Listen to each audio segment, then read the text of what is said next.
ajalihi wa amalihi.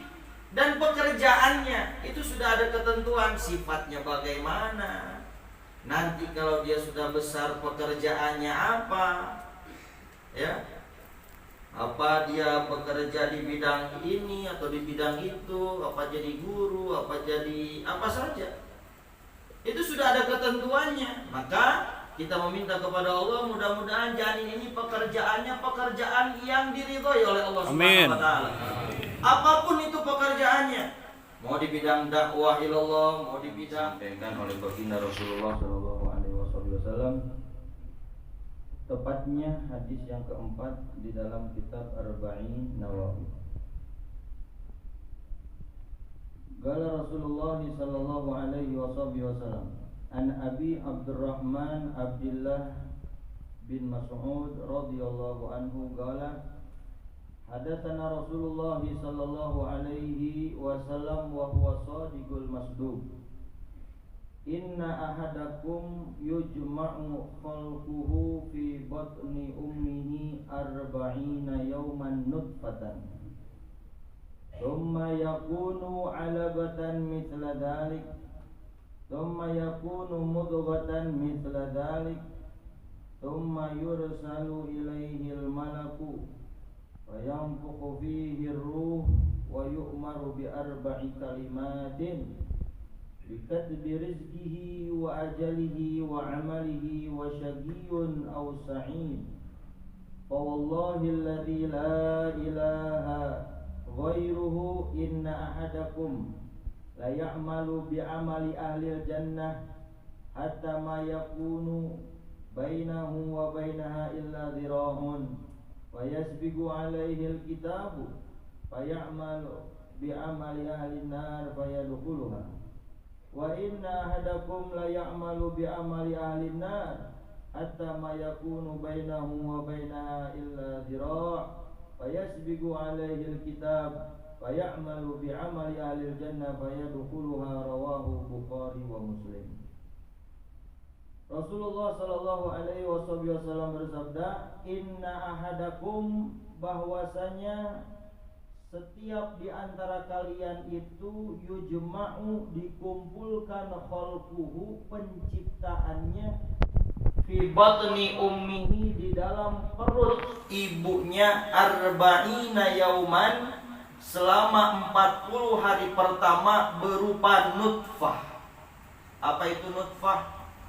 Cairan, ya, sebuah cairan atau yang dinamakan dengan sperma atau mani. 40 hari 40 hari pertama di dalam penciptaan manusia itu berupa cairan. Tsumma yakunu 'alaqatan mithla dzalik, kemudian menjadi dari nutfah menjadi segumpal darah.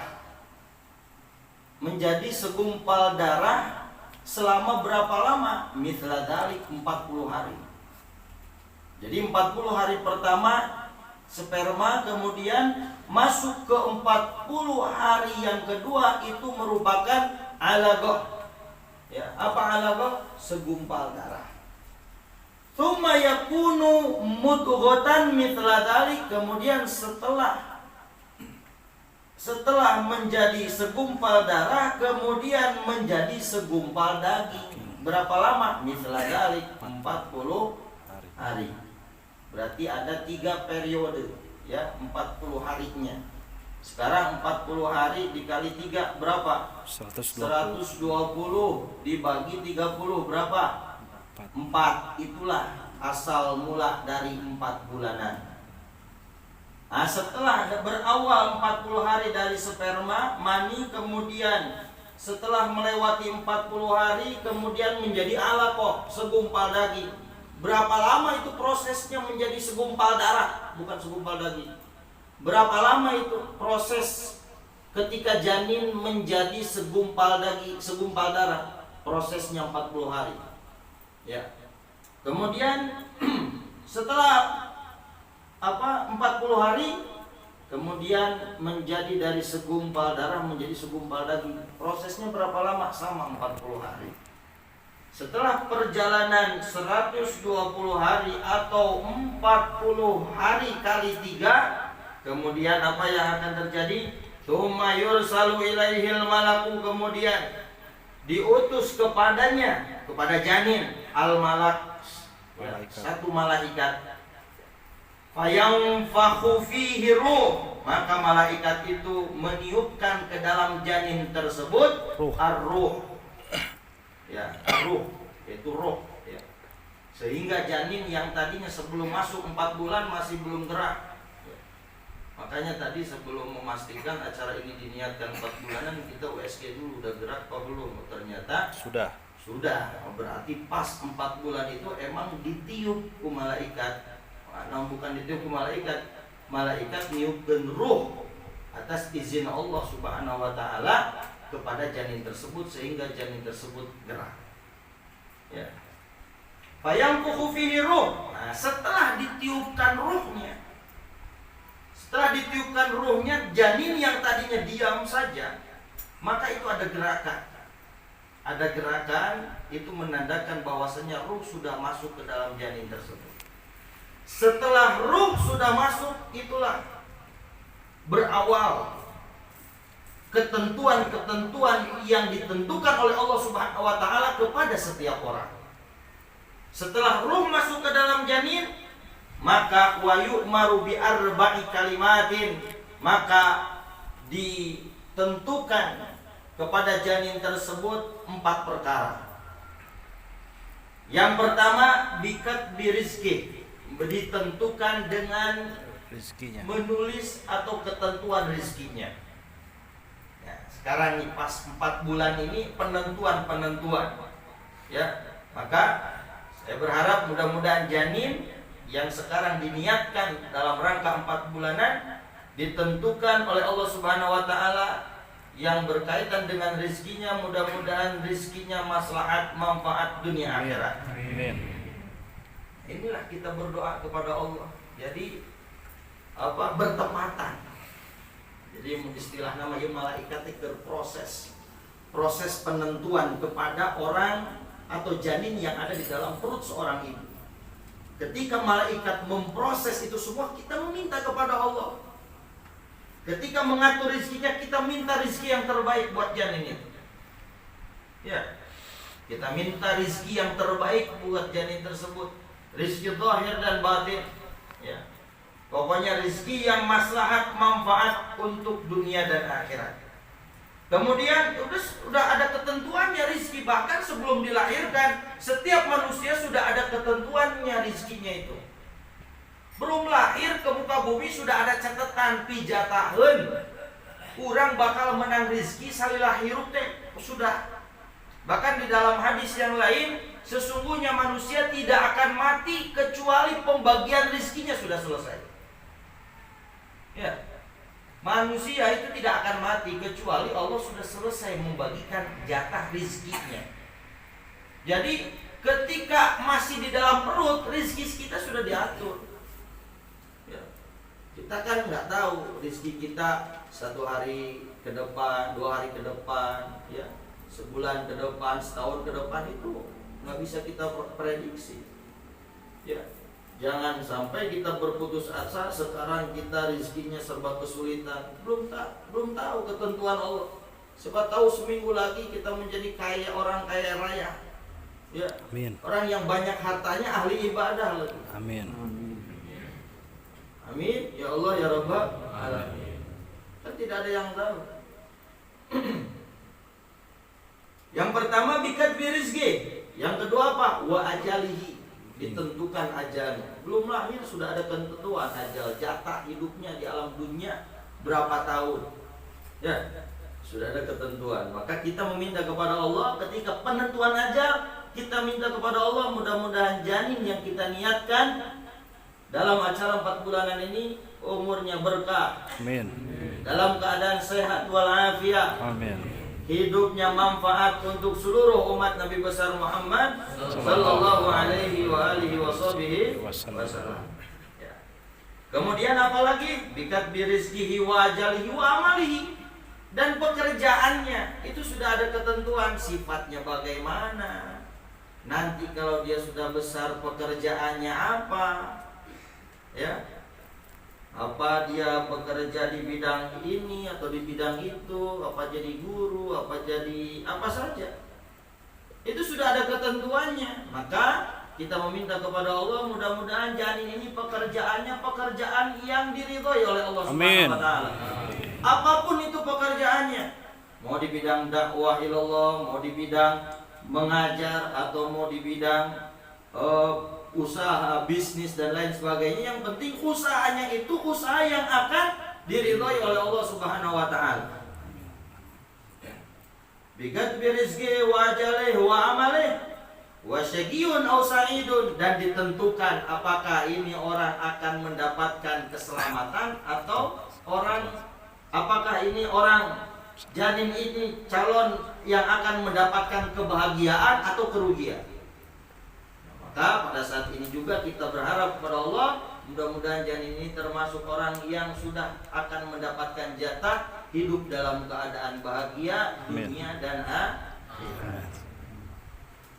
Kemudian dijelaskan, ini yang ngeri ini. Fa wallah, demi Allah kata Rasulullah, alladzi la ilaha ghairu, yang mana tidak ada Tuhan selain Allah Subhanahu wa taala, bersumpah Rasulullah. Inna ahadakum, sesungguhnya setiap salah satu dari kalian la ya'malu bi amali ahli jannah, yang selalu mengerjakan pekerjaan ahli surga. Saking dekatnya, saking rajinnya beribadah kepada Allah, saking rajinnya taat kepada Allah, hatta ma yakunu bainahu wa bainaha illa dhira'un, sampai-sampainya antara dirinya dan surga cuma satu jengkal lagi, saking ahli ibadahnya. Jadi diumpamakan sama Rasulullah, apabila ada satu orang yang pekerjaannya setiap hari ahli ibadah, ahli taat kepada Allah, sampai-sampainya saking rajinnya ibadah, antara dirinya dan surga tinggal satu dhira' lagi. Tinggal satu dhira' lagi, tinggal 50 cm lagi atau 60 cm lagi. Tinggal ngagajelan ke surga. Saking rajinnya dia taat kepada Allah Subhanahu wa taala. Kemudian setelah itu fayasbigu alaihil kitab, maka terdahului ke atasnya Alkitab, ketentuan tadi yang 4. Apakah dia ini ahli surga atau ahli neraka? Sebenarnya ini kita ini sebelum dilahirkan sudah ada stempel apakah ahli surga atau ahli neraka. Makanya yang diumpamakan oleh Rasulullah Shallallahu Alaihi Wasallam, ya, ketika ada orang yang tukang ibadah sampai saking banyak ibadahnya itu, diumpamakan dia ini sudah dekat antara dirinya dan surga, tinggal satu dhira' lagi. Tetapi ketentuan Allah sudah mendahuluinya.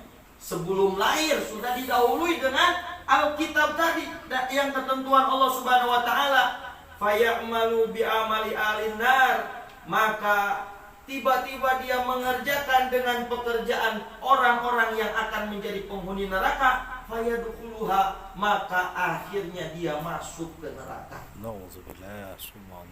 Padahal selama hidupnya ini ahli ibadah, tetapi di ujung kehidupannya karena ketentuan sudah distempel oleh Allah Subhanahu wa taala sebagai calon penghuni neraka, maka di akhir kehidupannya dia meninggalkan taatnya kepada Allah, meninggalkan ibadahnya kepada Allah, jadi tukang maksiat, jadi tukang mengerjakan pekerjaan yang akan menjadi penghuni neraka, akhirnya mati dalam keadaan su'ul khotimah, fayadkhuluha, akhirnya dia masuk ke dalam neraka. Wa inna ahadakum, dan bahwasanya setiap salah satu di antara kalian la ya'malu bi amali ahlinnar, yang kebiasaannya selalu mengerjakan pekerjaan orang-orang penghuni neraka, hatta ma yakunu bainahu wa bainaha illa dhira'un, saking rajinnya maksiat, saking rajinnya mengerjakan apa yang diharamkan oleh Allah, sampai-sampainya diibaratkan antara dirinya dan neraka tinggal satu dhira' lagi. Sudah dekat dia akan masuk neraka. Fayasbigu alaihil kitab, akan tetapi terdahului atas dirinya. Alkitab ketentuan yang sudah ditentukan oleh Allah ketika dirinya berada di perut ibunya sedang berusia 4 bulan. Apa ketentuan yang disuruh oleh Allah untuk dicatat? Ketentuannya dia akan menjadi penghuni surga. Fayamalu bi amali ahlil jannah, maka tiba-tiba dia mengerjakan pekerjaan yang akan menjadi penghuni surga. Fayadkhuluha, maka akhir ceritanya dia masuk ke dalam surga. Selama hidupnya dia tukang maksiat. Wah, tidak pernah mengerjakan kewajiban, maksiat terus sampai saking rajinnya maksiat dia sudah dekat dengan neraka. Ketentuan Allah mengalahkan itu semua. Tiba-tiba dia diberikan hidayah oleh Allah Subhanahu wa taala. Dia menjadi orang yang rajin ibadah, rajin taat kepada Allah, ahli taqwa, ahli khasyah, dan mati dalam keadaan husnul khatimah. Fayadkhulul jannah, akhir ceritanya dia masuk ke dalam surga. Dari ini pelajaran sangat besar. Ketika kita berkomunikasi atau bergaul atau berinteraksi dengan sesama makhluk Allah Subhanahu wa taala, khususnya dengan manusia, tidak ada kesempatan untuk kita untuk berburuk sangka kepada manusia, bagaimanapun bentuknya dia. Apalagi seorang muslim. Kepada seorang kafir pun kita jangan menentukan atau memutuskan iya calon neraka teh. Lo ayeuna keur di ieu, keur di itu. Enggak bisa. Karena semua itu akan ditentukan dengan ketentuan Allah yang sudah ditentukan ketika dia berusia 4 bulan di perut ibu.